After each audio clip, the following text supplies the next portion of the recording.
un haut fonctionnaire de l'OTAN reconnaît officiellement que la Russie produit 3 fois plus de munitions que l'ensemble des pays de l'Alliance.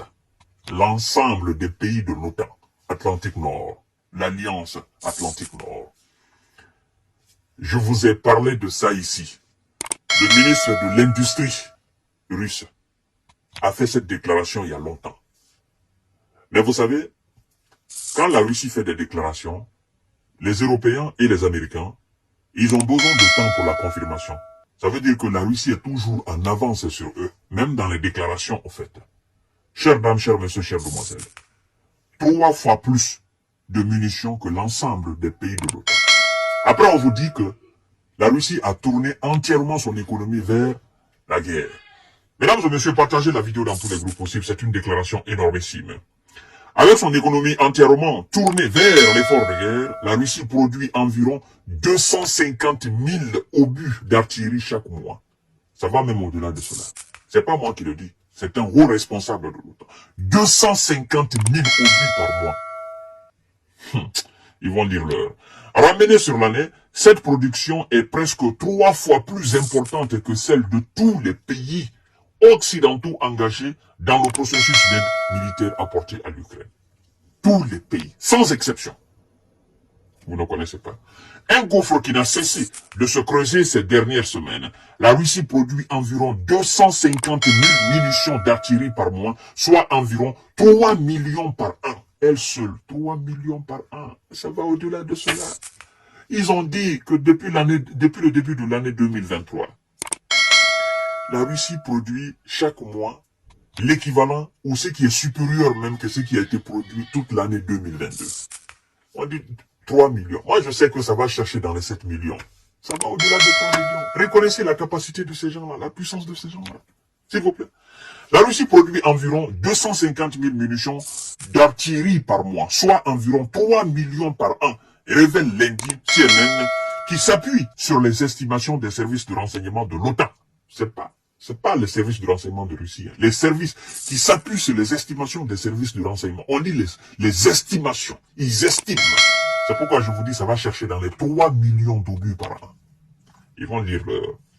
Dans le même temps, les États-Unis et l'Europe ne peuvent produire que 1,2 million d'obus destinés à Kiev. Voilà, par an. 1,2 million. Dans le même temps, pendant que la Russie produit dans les... comme eux, ils ont dit, ils font une estimation de 3 millions, mais moi, je sais que ça va chercher dans les 7 millions, 6 millions. Bon, on s'en tient à ce que eux, ils ont dit, hein, parce que c'est eux. Voilà, mesdames et messieurs. Ajoute le média américain, en parallèle, Moscou fait sortir entre 115 et 130 missiles à longue portée, ainsi que 300 à 350 drones d'attaque de ces chaînes de production, chaque mois. Chaque mois. Maintenant, vous allez voir encore le nombre de chars que la Russie produit chaque mois. Vous allez comprendre. C'est pour vous dire que c'est pas la même chose. Vous comprenez? À cela, il faut ajouter quelques 125 chars par mois. Avant l'offensive, ils avaient plus de 12 000. Maintenant, chaque mois, là, ils produisent, selon l'OTAN, selon cet expert, n'est-ce pas? Ils produisent quelques 150, quelques 125. Moi, je sais que ça va au-delà de cela. La Russie, Poutine vous a dit clairement que l'année 2023, l'année 2024, la Russie va produire plus de munitions, plus d'équipements militaires, plus de chars que l'OTAN pourrait produire et donner à l'Ukraine. Et c'est ce qu'on est en train d'assister. Mais la grande majorité d'entre eux, 88%, n'est-ce pas, de ceux fabriqués en 2023, sont d'anciens modèles qui ont été remis en œuvre, rapporte, n'est-ce pas, le média américain. 10 000. Oh, bon sang de Dieu. Pourquoi vous nous parlez de rapport de force? Vous n'avez pas la capacité même d'apporter ce rapport de force. Écoutez bien le nombre d'obus que la Russie tire par jour et le nombre d'obus que l'Ukraine tire par jour. Écoutez très bien. 10 000 tirs par jour contre seulement 2 000.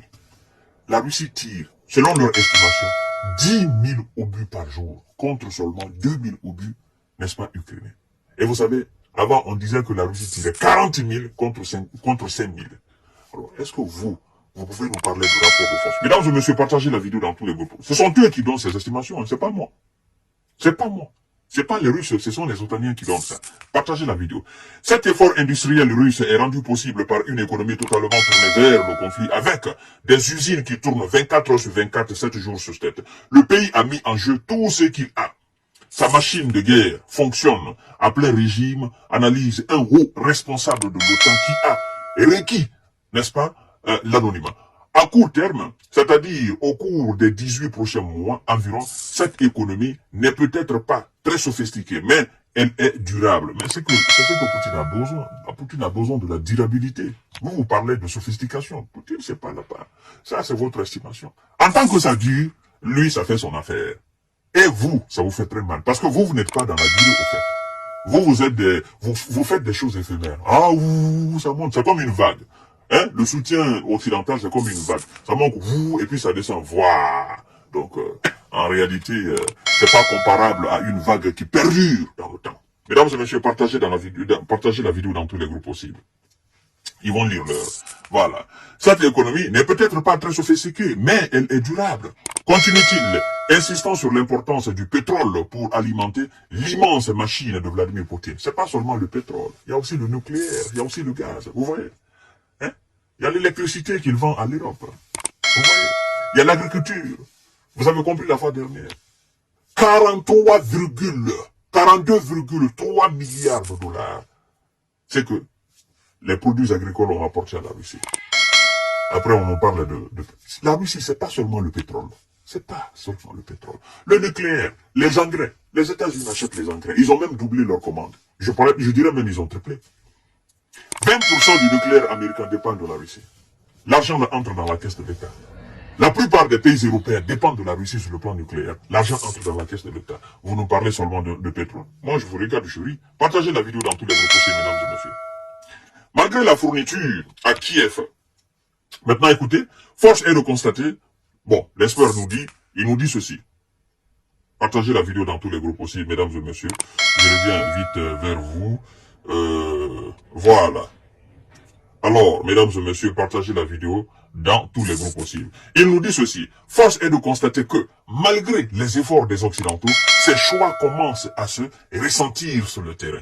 Et ce, malgré la fourniture à Kiev d'armes et de systèmes militaires hautement sophistiqués. Le problème numéro 1 que nous surveillons actuellement est celui des munitions, confirme le fonctionnaire de l'alliance militaire créée en 1949. Dans les faits, cela se traduit par des immenses différences dans le nombre de frappes journalières, ainsi que les forces russes tirent environ 10 000 obus par jour contre seulement 2 000 du côté ukrainien. Et ce ratio est même encore pire dans certaines zones d'un front de long de plusieurs centaines de kilomètres. Vous avez compris? On vous dit ce ratio de 2000 là. Ça s'amoindrit dans certaines zones. Parce que, vous savez, le front là, c'est pas 1 kilomètre, c'est des centaines de kilomètres. Et nous voyons naturellement que les États-Unis sont en train de fuir. Et la force des Occidentaux, c'est les États-Unis d'Amérique. Alors, chers dames, chers monsieur, chers demoiselles, c'est pas moi qui ai fait cette différence. Hein. Ce sont des Européens eux-mêmes. Vous comprenez? Et c'est un haut fonctionnaire qui nous parle de ça. Ça veut dire quoi? Ça veut dire, tout simplement, voici la supériorité de la Russie sur l'Occident. Pas sur l'Ukraine, sur l'Occident. En termes d'hommes, en termes de production de tout ce qui est équipement militaire. Alors, chères dames, chers messieurs, chères demoiselles, lorsque M. Yeltsin Stoltenberg et Emmanuel Macron, ou je ne sais qui encore nous parle de rapport de force, quand est-ce que vous allez entrer en économie de guerre? Quand est-ce que vous allez faire tourner vos usines de fabrication d'armes et de munitions 24 heures sur 24, 7 jours sur 7? Quand est-ce? L'Ukraine a besoin de cela. Quand est-ce? Quand est-ce? Quand est-ce? La Russie produit, je vous dis, ça va chercher dans les 6 000, 7 000, dans les 6 millions, 7 millions. Contre seulement 1,2 million que vous tous, l'ensemble, non, c'est même une honte, mesdames et messieurs. Je ne veux même pas m'attarder sur ça. S'il vous plaît, partagez cette vidéo dans tous les groupes possibles. À tout à l'heure pour notre série d'informations de décortiquage. Je suis là pour vous informer. C'est ça. C'est ça. Je suis là pour décortiquer le sujet. C'est ça, au fait. Merci beaucoup.